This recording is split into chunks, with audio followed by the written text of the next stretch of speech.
Hello and welcome to a brand new episode of Money Means Business. My name is Mohamed, and tonight we're going to focus on the latest economic developments in Egypt and the world, more specifically during the past week, and the attacks that took place and were traded between the United States, Israel and Iran on the other side, affecting the energy prices all over the globe. And I'm honored to be having with me in the studio for tonight to be shedding more light on this important topic is engineer Mohamed, the energy affairs specialist. Thank you very much for being with us tonight. Thank you for this opportunity. Anytime. First of all, we'll be starting straight away with the main top stories for today, and they come through the presidential activities of His Excellency President Abdel Fattah al-Sisi, and focusing on diplomacy, politics and the economy as well. As President al-Sisi received a phone call from the Cypriot President Nikos Christodoulides, the presidential spokesperson said that the phone call tackled the latest regional developments, with President al-Sisi stressing the importance of containing the escalation that is witnessed in the region. The President also asserted Egypt's fixed position that calls for the settlement of crises through the peaceful means and spare the people's further attention in the region. He also affirmed Egypt's full solidarity with the Arab brotherly countries and the full rejection to any attacks against these countries. President al-Sisi also warned of the economic negative repercussions on the regional and the international levels, pointing to the intensive contacts that Egypt is carrying out to contain the escalation.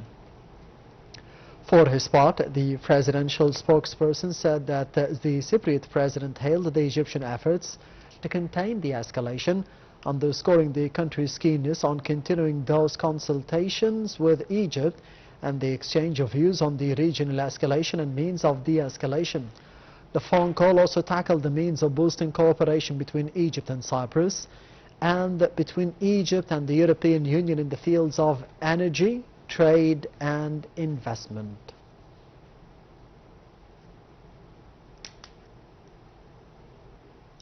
Engineer Mohamed Attya, speaking about the negative repercussions that President Abdel Fattah al-Sisi was discussing with the counterpart from Cyprus, how far can the negative repercussions be going, especially affecting Egypt? Okay, as you know, Egypt and Cyprus have relations in many issues and many fields. One of the main issues and fields is the energy and trade. Egypt is supporting Cyprus in different ways, especially in the gas industry. Cyprus has different gas fields in the offshore, but they has not the facility of transforming the gas to the liquefied natural gas to export this gas to Europe. Egypt is focusing on this field. Egypt has like two main liquefying facilities in the Mitre, and this is the first and the only one facility for transforming the natural gas to the liquefied natural gas in the Middle East. This facility is affecting on the visibility of transforming the gas from the Cyprus to Europe. Cyprus is now currently investing in the gas fields, in this gas field in the offshore, and Egypt is investing also in their facility, and this investment could be like from 2 to 3 years to be like the startup date to inject the gas from Egypt, which is coming from the Cyprus, to Europe.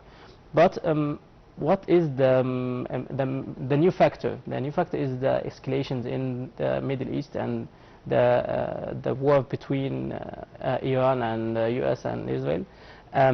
This also affect on the quick and the speed of the project. The project is the starting date is 2028, but if this escalation lasts more than 3 months or 6 months, will affect on the the startup date and the investment in the gas field from Cyprus to Egypt. I think today's call is also discussing many files like developments in the Middle East and the Gaza Strip updates. Yes. I think Egypt and Cyprus are trying to cooperate to slow down the war, slow down the negative impacts on the scale of the Middle East and the worldwide scale. Yes, Engineer Mohamed Attya, we have seen also the possible cooperation not just between Egypt and Cyprus, but between Egypt and the European Union in general in energy, trade and investment. How do you see the horizon of more cooperation and coordination in this field for the benefit of Egypt? Okay, one of the main important advantage of Egypt is the location. As you know, Egypt's location is connecting Europe and Asia and Africa, and Egypt has the main infrastructure. Like I said,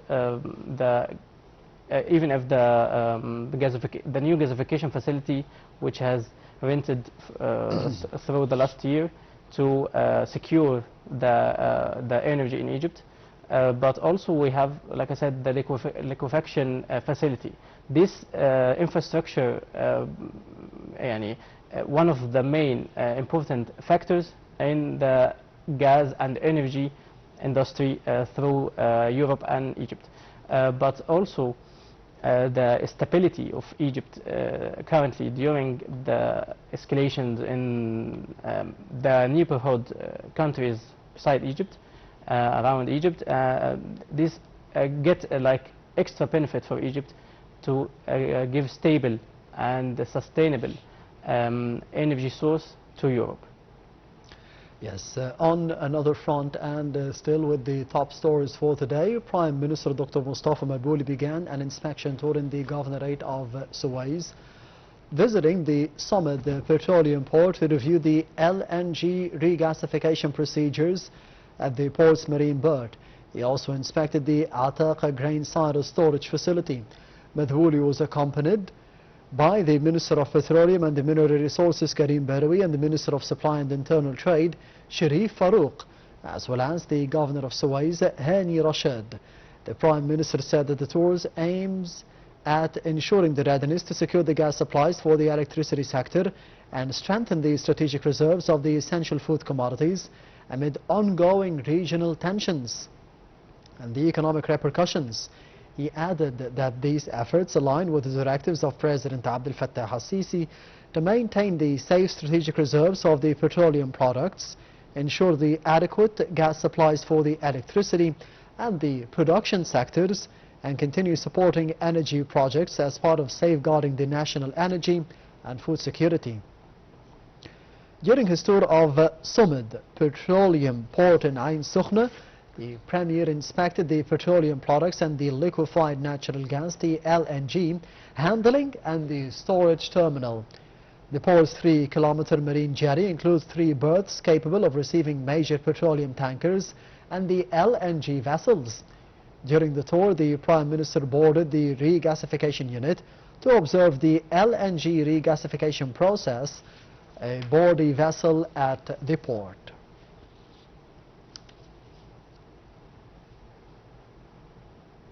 Engineer Mohamed Attya, and we have seen those activities by Prime Minister Dr. Mustafa Madbouli at the Governorate of Suez, especially with all the updates that we have seen over the past week and the war going back and forth between the United States, Israel and Iran. How important were those activities for today? These activities by Prime Minister are very important. The inspection of these facilities and check if these facilities are ready to operate, and this site visit and the inspection visit is important also for the perspective of energy security regarding the oil and gas exports and imports. Currently, after the escalation in the Middle East, the oil prices has been increased, by about from 15 to 20%, and the LNG prices has been increased about 30 to 50%, and these past actions have affected on the energy prices in Egypt. But if the storage capacity and the gasification facility are ready, this like slow down and absorb the increase of the prices. The gasification facilities and the storage tanks and the storage vessels of the gas or the oil are the main backbone and the main protection layer for the energy security in Egypt. Yes, and heading to another top story, and this time with a report about the latest statements of the Minister of Petroleum and Mineral Resources, Karim Badawi, stating that Egypt has a diversified portfolio of different durations to be covering the needs of the country in terms of gas supply and electricity as well. We will be having more details in the upcoming report. Stay tuned.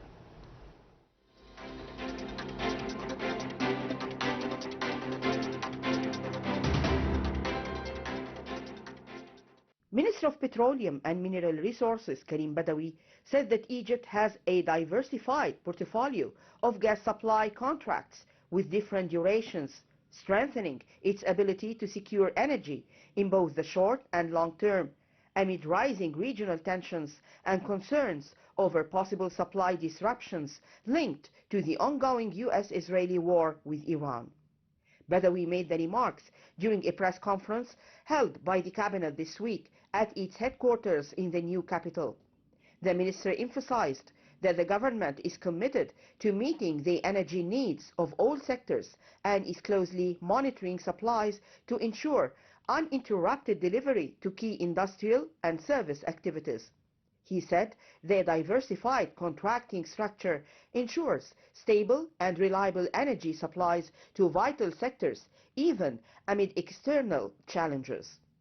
Badawi noted that these measures are part of a broader government strategy to enhance energy security and manage risks stemming from regional developments, safeguarding economic activity and maintaining efficient services for citizens. He also highlighted that current efforts on energy security amid the US-Israeli war on Iran and Iranian retaliatory attacks on Gulf nations reflect proactive government measures supported by diversification and strategic reserves. Prime Minister Mustafa Madbouli has held high-level meetings with Badawi, Finance Minister Ahmed Kojak, and Minister of Electricity and Renewable Energy Mahmoud Ismat to assess readiness. Precautionary steps include securing strategic fuel reserves of gasoline, diesel, and butane at safe levels, ensuring LNG imports through 3 floating storage and regasification units, FSRUs, at Ain Sukhna and Aqaba, and 24/7 monitoring of supply after East Mediterranean gas suspensions caused by Israeli strikes. Egypt blends domestic gas production, including Zohr and Leviathan field extensions through 2040, totaling 130 billion cubic meters, with imports of around 10 billion cubic meters per year from long-term contracts, including a $4 billion deal with Hartree Partners from 2026, as well as spot LNG purchases from Qatar, the US, and Cyprus. This supply mix covers industrial and power needs, which together account for about 40% of summer demand, even if Israeli gas supplies, representing 20 to 25% of Egypt's imports, are halted again, as occurred in June 2025.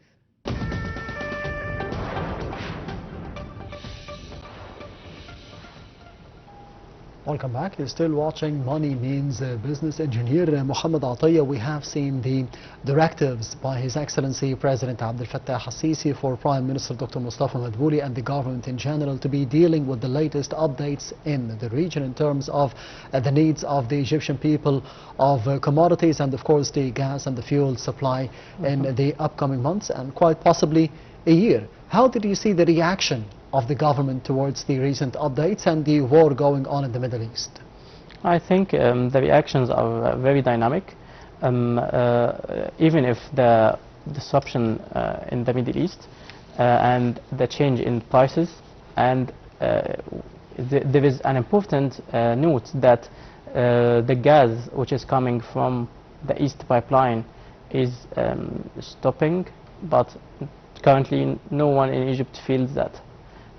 So we can call that the energy security has been done in Egypt. How that has been done? By securing the gas supply from different sources. In Egypt, we could supply the gas from suppliers like the producers, like in like Qatar Energy or the Gulf area, or also from the domestic and the imported like small companies. We are targeting two main regions: the Gulf, USA, Russia, and the diversify of the gas supply is the main factor of the energy security, because if one of this supply source is stopped, we can change the route and change the gas supply. But this affect on the price. The prices has been increased from about $14 per million BTU to like $19 per million BTU. This affect on the energy and the electricity you think prices. This will be affecting the citizens here? On the short term? In short term, I think we can handle and absorb this gap, but if this gap will stand within like weeks or like months, it will affect on the budget, and this could be handled by any means. Yes, and moving on to another top story for today, as the US-Israeli war with Iran is rattling the businesses worldwide, driving up the energy prices, squeezing the supplies of the critical raw materials, and raising questions about the reliability of the trade routes critical to the flow of the goods from food to car parts. The widening conflict has choked the major air and sea transport corridors through the Middle East. Shipping through the Strait of Hormuz, a conduit for 1/5 of the world's oil, slowed to a near halt as Iran retaliated with the drone strikes against the US and the Israeli attacks. Busy air transit routes in the Gulf have gone dark.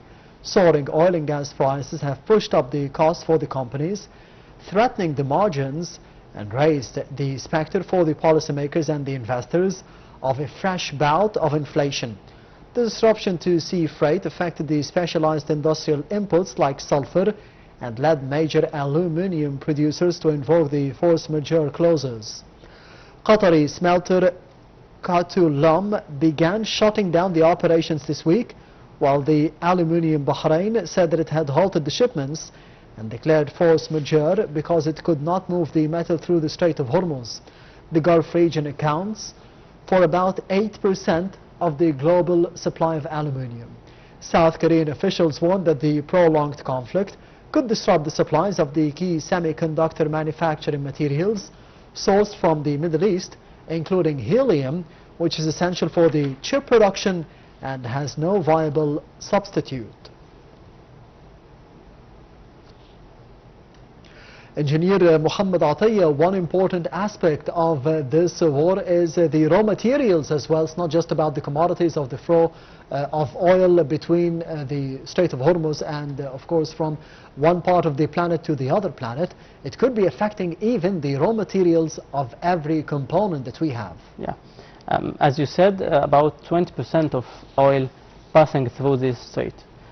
this affects directly on the exporting and importing countries. The exporting countries have affected by decreasing the revenues, like UAE, Qatar, Kuwait, and the exporting and the importing countries affected by the increase of the prices of the oil and gas. And as you said, chemicals and raw materials affect all the industries like polypropylene, polyethylene, and all the raw materials which is affected on the all industries like car manufacturing, food production, and this all the factors affect on the inflation. We can go through the last point of the result is increasing the inflation, which is affecting directly on the citizens and their power to buy, or the capability to buy, which is affect on the global growth rate, which I think if these escalations still existed about next 3 months, I think the inflation will increase in the global, and we can in Egypt absorb these situations by securing the food and the energy, as we mentioned before in the previous report, which is the main activity to absorb this inflation and this increase in prices. Yes, and all roads lead to the Strait of Hormuz, and we'll be having a report in the upcoming minutes of Money Means Business regarding the importance of the Strait of Hormuz for the global economy, and how, as engineer Mohamed Attya stated it could be affecting the citizens of Egypt and the entire world. We'll be having more details in the upcoming report.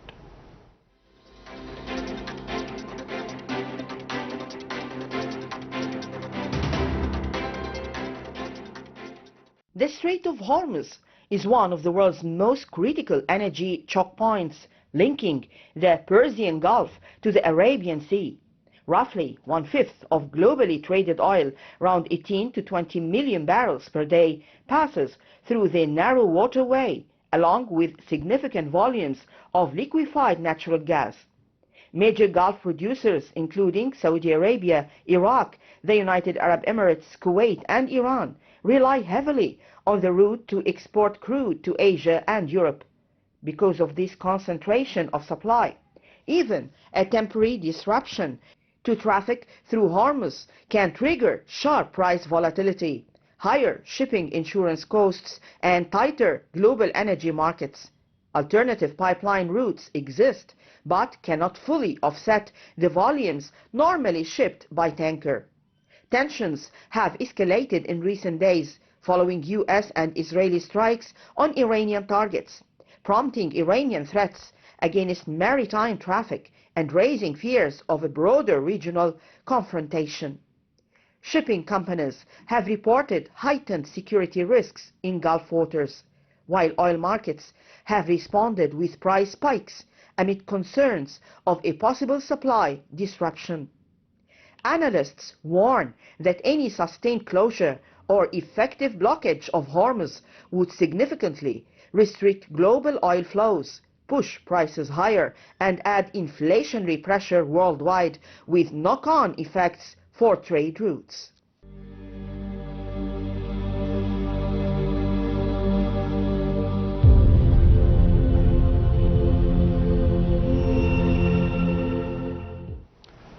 And the final top story for tonight through Money Means Business is about the countries around the world which have scrambled to organize the repatriation flights and meanwhile urged the citizens to leave the region on any available commercial flight. Dubai's main airport, a key global transport hub, was forced to briefly close on Saturday as Iran launched missiles and drones at targets across the Gulf. Attacks were reported on Saturday in the United Arab Emirates, Saudi Arabia, Qatar and Kuwait, with the Emirates saying it was targeted with 16 ballistic missiles and more than 120 drones. In a statement, the Emirates, the largest airline in the Middle East, had announced it was suspending all the flights to and from Dubai until further notice, but later said it had resumed the operations. Qatar Civil Aviation Authority said on the social platform that a limited number of flights will resume through the designated contingency routes, including for the passenger evacuation and the air cargo.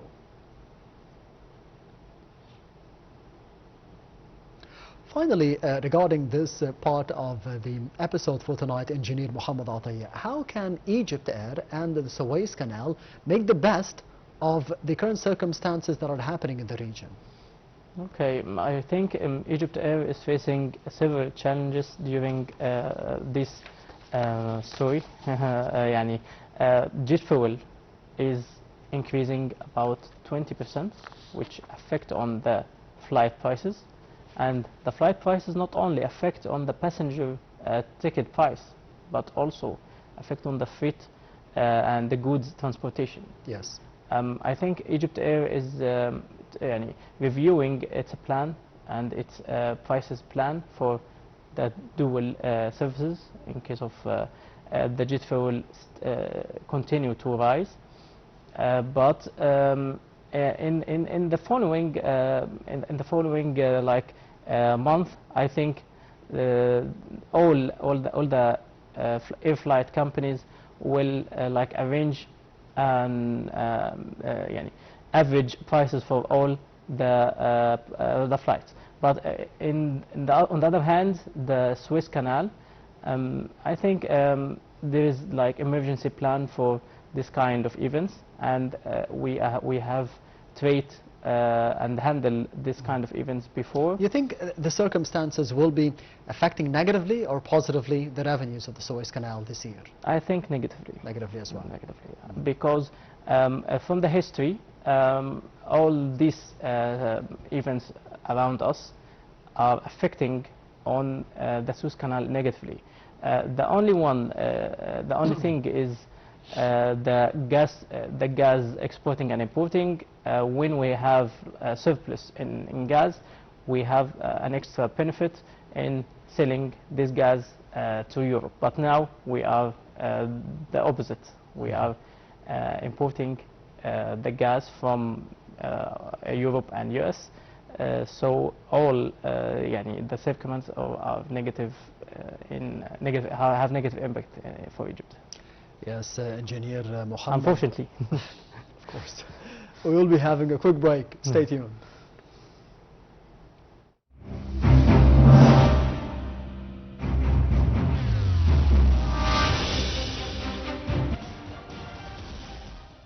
Welcome back. You're still watching Money Means Business, and I'm honored to be having with me over the program for tonight in the studio Engineer Mohamed Attya, the Energy Affairs Specialist and a member of the Arab Energy Council. Do you think that this conflict, Engineer Mohamed Attya, could be triggering a global recession if the energy prices continue to soar? Of course, yes. Increasing in the energy prices. Currently, the oil barrel is about $80 per barrel, and any increase in this commodity affect not only the oil prices but also the gas prices, because they are connecting with each other. And when there is an increase in the oil and gas prices, all the affected commodities will be increased. For example, the electricity, food and chemicals, all of these commodities will be increased in the price, and this increase will affect directly on the economy. As we said, the growth rate and the privilege and the benefits of doing business will be decreased. This will affect on the economy, and all of the businessmen and the large companies will slow down the activities. How would the possible closure of the Strait of Hormuz be affecting the global oil prices even further? There are two scenarios. The first scenario is the partial slowdown or the partial closure for the Hormuz Strait. which will affect on the oil prices to around, for maximum, $100 per barrel. But in the second scenario, which is the worst scenario, if the barrel will be increased to about $150 per barrel, this will affect directly on the importing country's budget. So it could be exceeding 120. Could be if in the fact of the time. If this lasts about 3 months or over 3 months, the price will be affected to exceed 100 and 120. For the past week and even until today, we have seen attacks from the Iranian side against the Gulf states, including the United Arab Emirates, Qatar, Kuwait, Bahrain, even Saudi Arabia and Jordan as well. How do you think the GCC countries, which of course export fuel and energy products to different parts of the world, could be affected in terms of this field? One of the main challenges of these countries is the main source of their revenues is the oil and gas. Yes. As you know, Qatar stopped their facility of transporting or exporting the gas, the LNG, because of the closure of the Hormuz Strait. This will affect directly on the revenues of Qatar, as well as UAE, as well as all of the GCC countries. But these countries not only affected by oil, but they rely also on the chemical production and chemical trading, which is also affected by the Strait of Hormuz. I think the GCC countries are the most countries which are affected of what happened in the Middle East. What are the alternative routes for the Strait of Hormuz? Okay, from the trade there is some alternatives, but I will focus on the oil trade. The oil trade from GCC to the world, Saudi Arabia and UAE have like two different routes. But the challenge here is the limitation of the capacity. As you know, the Hormuz Strait capacity to all the flow of the oil is about 20 million per day, 20 million barrels per day, and the two routes from which is one of these routes is east-west route from Saudi Arabia, and the different route in UAE, their capacity are around 6 to 7 million barrels per day, which there is a gap like 13 million barrels per day, which is a lack of power source, oil source, which is affect on the oil prices, even if using the different routes. Do you think that the conflict could be having another negative impact on the international supply chains in general, not just about the oil flow? The Hormuz Strait is not only for the oil trade, it is for all commodities transportation. But why we are focusing on the oil trade, which is the main negative impact for all the countries, because the energy is the fundamental of generating or production for all the commodities. But all the different commodities, which is diversifying from country to country depending on its demand, will be affected because the total closure of the Hormuz Strait affect on different commodities and on different countries like South Korean, and especially in Asia, South Korea and China, which is transport from the GCC to and from these countries. On the other hand, speaking about the GCC countries and the oil exporters and producers in general, do you think that they can gain something from this conflict, especially that the price of barrel could be reaching $120 or $150? As you know, in each conflict there are winners. In this situation, the main winners is Russia and US, because their revenues will be increased, and they are transporting the oil from different routes. So even if the US is the main producer of this conflict, but it is the main winner of this conflict regarding the oil trade. The US? US, yeah. US and Russia.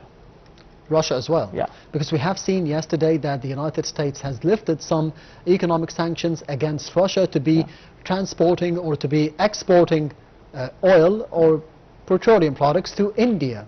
Yeah. So does this mean that could be maybe in the upcoming few weeks and few months more lifting of sanctions for the benefit of Russia, especially after what happened in the conflict between Russia and Ukraine for the past 4 years? Yeah, for sure. As I said, Russia is one of the winners in this conflict when we are talking about the oil trade, and US know that and focusing on increasing the sanctions to like decrease the revenues of Russian oil trade. But even if these sanctions and these negative effect on Russia, but Russia still producing and exporting oil, and the revenues has been increased day by day. But it seems that the only party that has no gains from any conflict is the European Union, especially within the energy shortages that we have seen after the Russian-Ukrainian conflict, and nowadays between Iran and the United States and Israel. Yeah, for sure. The main losers in this situation are the European Union and GCC, especially in European Union because they are relying on the gas, and the prices of the gas is heavily increased. As I said, it is about from 25 to 40% increase from day to day, and the European Union is not in the most optimum condition in its economy, as you know, because there is like negative impacts from the previous conflict of Russia, and it's still ongoing. Yeah, it's still ongoing, but EU countries is in the worst condition. I think I couldn't see EU countries in this weak situation before. So what's next for the European Union? What are the next steps that could be taken, especially that, as we said, the conflict between Russia and Ukraine, it is still ongoing. A new conflict between Iran, the United States and Israel, it is also affecting and having a negative impacts on the European Union. Where can they go to be having their needs and demands met for the energy?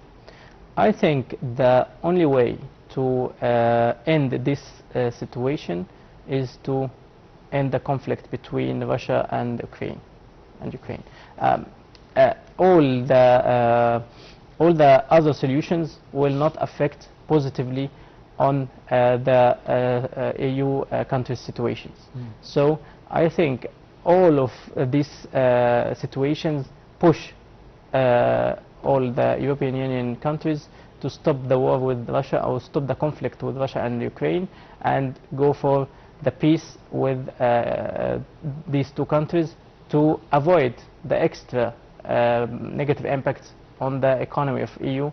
And I think EU countries' citizens are facing many challenges in their routine daily activities, and the energy and the heating and the heating for these houses.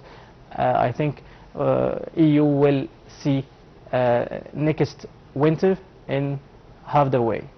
Yes, Engineer Mohamed Attya, the Energy Affairs Specialist and the member of the Arab Energy Council. Thank you very much for being with us tonight on Money Means Business. Thank you. Anytime. And this brings us to the end of the episode for this week. Thank you for watching, and I'll be seeing you next week.